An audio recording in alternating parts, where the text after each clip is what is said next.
समस्त शिक्षानुष्ठान गुड़िकर शिक्षक और शिक्षा कर्मचारी पदवी अविलंब पूर्ण करबा हमर दाबी शिक्षानुष्ठान गुड़िकर शिक्षक और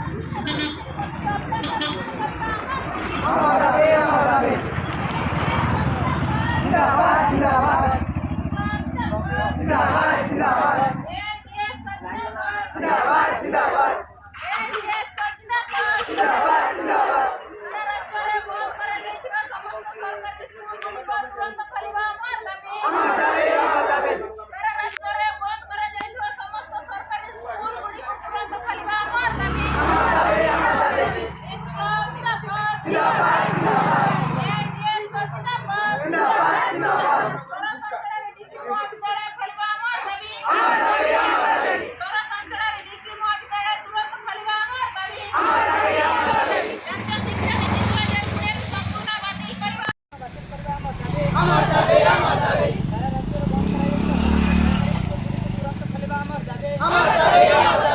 प्रशांत कुमार दास एआईडीएसओ ओडिशा राज्य संपादक मंडल सदस्य।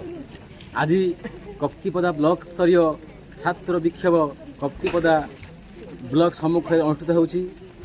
एही विक्षोभर मुख्य दाबी होउची शरत अंचल डिग्री महाविद्यालय खोल जाऊ, शरत समेत विभिन्न कॉलेज रे आवश्यक संख्यक अध्यापक शिक्षा कर्मचारी पदवी तुरंत पूरण करा जाऊ, समस्त शिक्षानुष्ठान रे फीस वृद्धि बंद करा जाऊ, समस्त शिक्षानुष्ठान रे छात्र छात्री मानकर सुरक्षा निश्चित करा जाऊ, जातीय शिक्षानीति 2020 संपूर्ण बातिल करा जाऊ एवं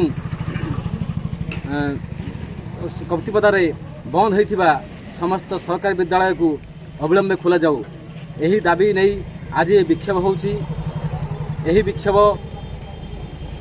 आज नुहे विभिन्न समय रे करा जायछि, किंतु कप्तिपदा ब्लॉक कर्तृपक्ष यही दाबी को से उपेक्षा कर तेणु आम यू घोषणा करुचु आगामी दिन में यही विक्षोभ को आगे जोरदार करूँ जे पर्यंत दाबी पूरण न से पर्यंत ये आंदोलन चालू रहिबो।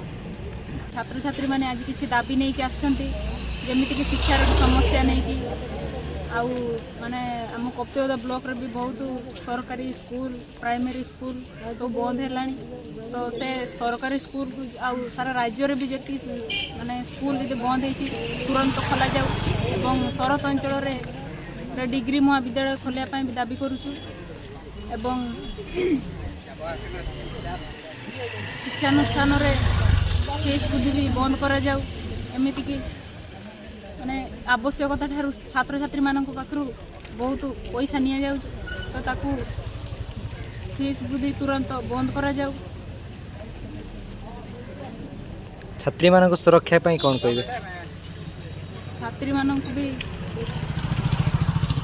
तांको सुरक्षा को सुनिश्चित करा जाऊ। शिक्षानुष्ठान मानक विशेष करके छात्री माने ठीक भाव में सुरक्षा पाई पारु नांती, तो तांको भी सुरक्षा सुनिश्चित करा जाऊ।